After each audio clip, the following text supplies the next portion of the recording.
Nota introduttiva.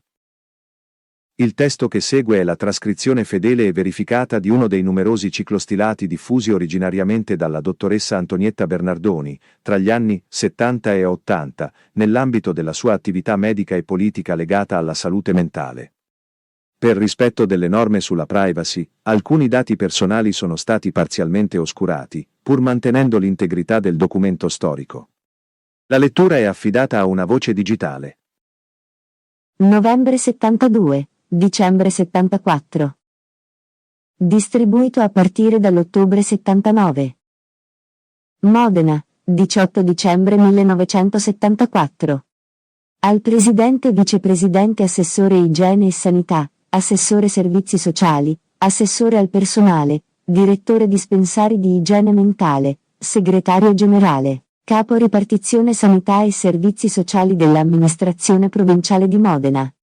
E per conoscenza, agli amministratori del Comune di Modena, alle organizzazioni politiche e sindacali dei lavoratori, a tutti coloro che si sentono impegnati nella lotta per la valorizzazione della personalità umana. Oggetto. 1. Sollecitazione a volermi comunicare l'esito della proposta del direttore dei dispensari di igiene mentale, datata novembre 1972. E relativa ad un mio contributo al rinnovamento radicale dell'assistenza psichiatrica nella nostra provincia, contributo richiesto alcuni giorni prima, dal presidente di codesta amministrazione. 2. Disponibilità della sottoscritta a svolgere, anche a titolo gratuito, le mansioni che eventualmente le venissero affidate al fine di promuovere ricerche e interventi che pongano i tecnici fianco a fianco con la popolazione, nella lotta per la salute mentale. Sono ancora in attesa di conoscere l'esito della lettera inviata al presidente di codesta amministrazione nel novembre 1972, dal direttore dei dispensari di igiene mentale, lettera nella quale si proponeva la mia assunzione in qualità di consulente psicoterapeuta dei servizi dispensariali. Tale proposta faceva seguito ad una riunione tenuta nella sala della giunta dell'amministrazione provinciale pochi giorni prima, riunione a cui, oltre al presidente della provincia, avevano preso parte l'assessore S., il direttore dei dispensari di igiene mentale, il vice direttore, un gruppo di operatori psichiatrici dei servizi dispensariali, nonché la sottoscritta.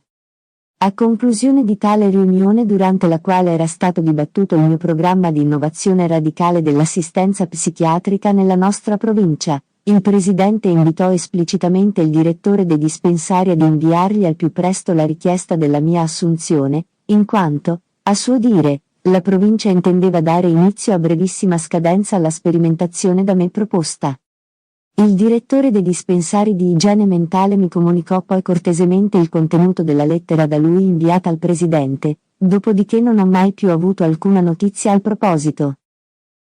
Avendo nel frattempo continuato a operare concretamente e a riflettere sulla crisi irreversibile della psichiatria, e sulla posizione scientificamente e politicamente più corretta da assumere in tale situazione di irreversibile crisi, mi permetto ora di esporre alcuni convincimenti pratico-teorici maturati già da gran tempo, ma che si sono in questi ultimi anni ancor meglio precisati e consolidati, soprattutto attraverso una validazione derivante da una vasta pratica sociale aperta a tutti e quindi verificabile da chiunque.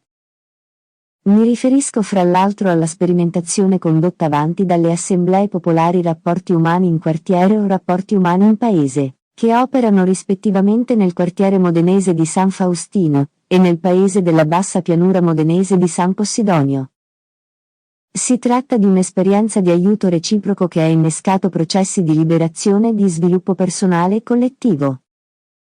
Tali esperienze hanno permesso di dimostrare scientificamente, a porte aperte, in maniera incontrovertibile, che persone in precedenza bollate come malati mentali possono riprendere il proprio posto di lavoro e di lotta, qualora una collettività sappia dare il proprio aiuto, in condizioni di parità e di reciprocità, esercitando, a livello microsociale, quell'azione di valorizzazione della personalità umana attraverso modificazioni concrete di situazioni concrete, che rappresenta la forma più efficace di prevenzione e di cura della malattia mentale. In base anche ai risultati di tali ricerche, ritengo che, nel momento in cui la provincia sta trasferendo ai consorzi sociosanitari le proprie competenze nel campo dell'assistenza psichiatrica, riservando a sé le responsabilità di coordinamento e programmazione, io possa dare utilmente la mia collaborazione proprio nel campo della programmazione psichiatrica nella nostra provincia, dove, per opera della sottoscritta, da più di 20 anni è nata una maniera radicalmente diversa di affrontare e risolvere con ingentissima liberazione di fondi, difficoltà che ancora oggi continuano ad essere definite di pertinenza psichiatrica. La mia attività di intervento, ricerca e programmazione, da condurre avanti in stretta intesa e collegamento con amministratori, e con tecnici decisi a muoversi in direzione di un radicale rinnovamento, dovrebbe a mio parere, avere come oggetto 1. La prevenzione dei ricoveri in ospedale psichiatrico. 2. La ricerca delle modalità da seguire per una prudente ed efficace preparazione delle dimissioni che dovrebbero essere il più frequentemente possibile definitive.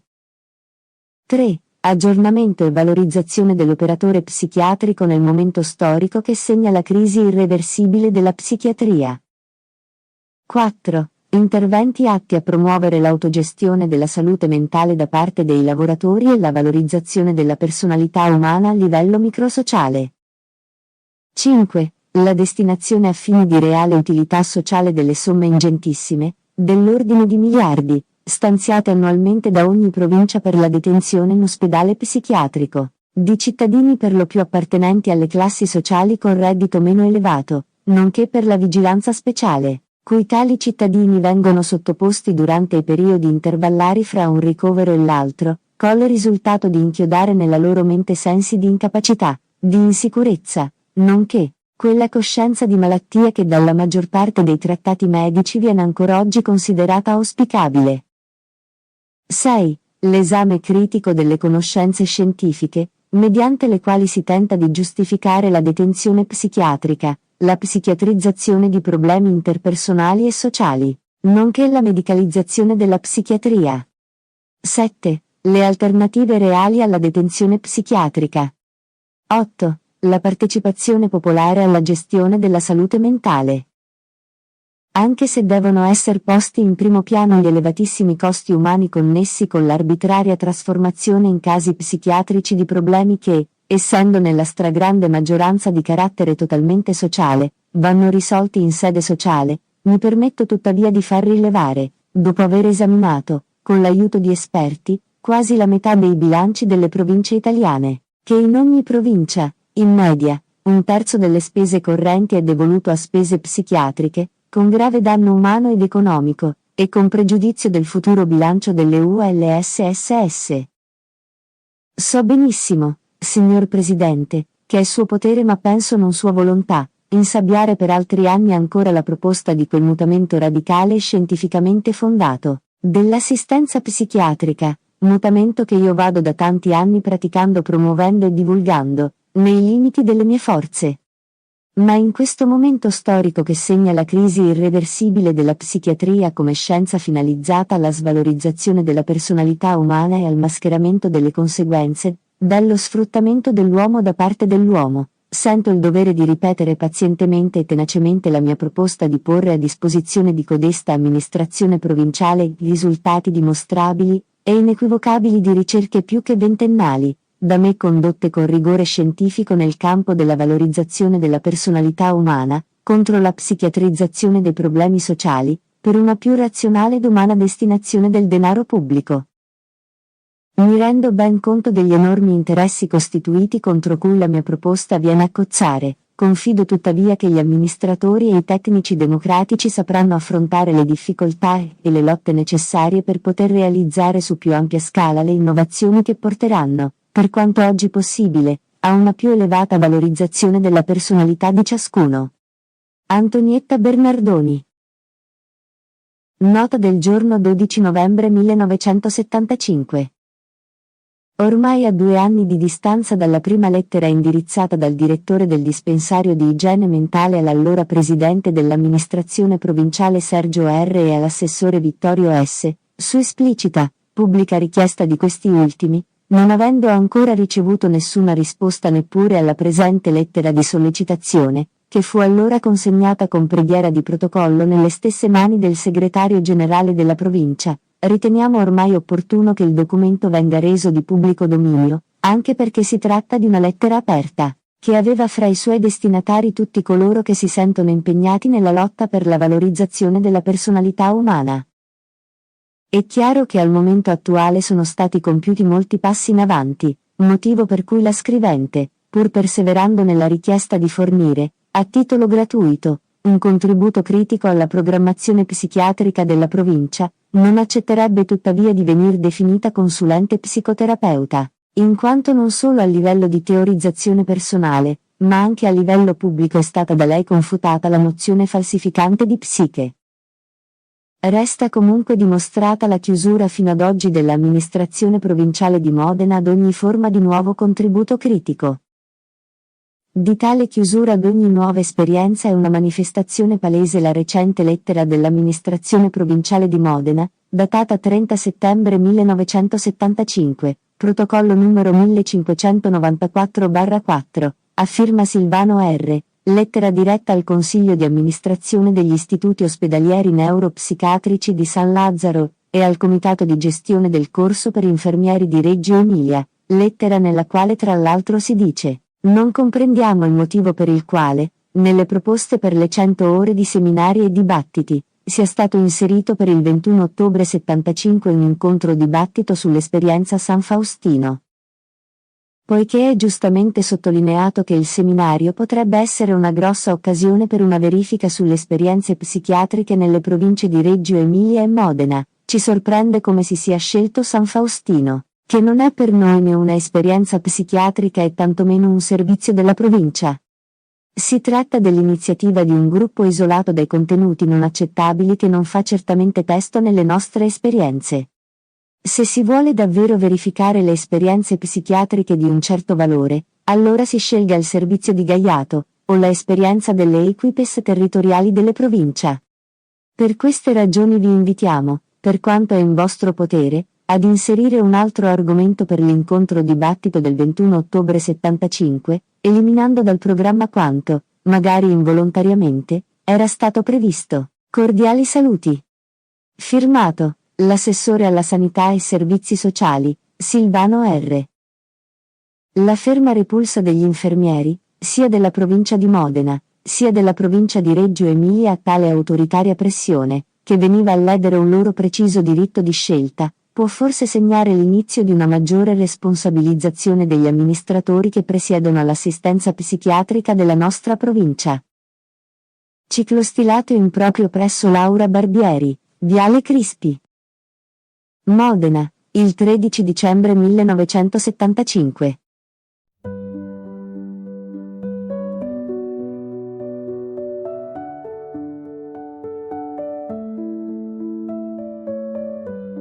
Abbiamo appena ascoltato un documento complesso e appassionato, scritto da Antonietta Bernardoni nel dicembre del 1974, seguito da una nota successiva del novembre 1975. Un testo che si rivolge alle istituzioni della provincia di Modena, ma anche alla cittadinanza attiva, ai sindacati, alle forze politiche. Il suo obiettivo è chiaro: proporre un cambiamento radicale nell'assistenza psichiatrica. Bernardoni parte da un fatto preciso: una proposta di collaborazione, avanzata nel 1972 dal direttore dei dispensari di igiene mentale, su richiesta esplicita del presidente della provincia.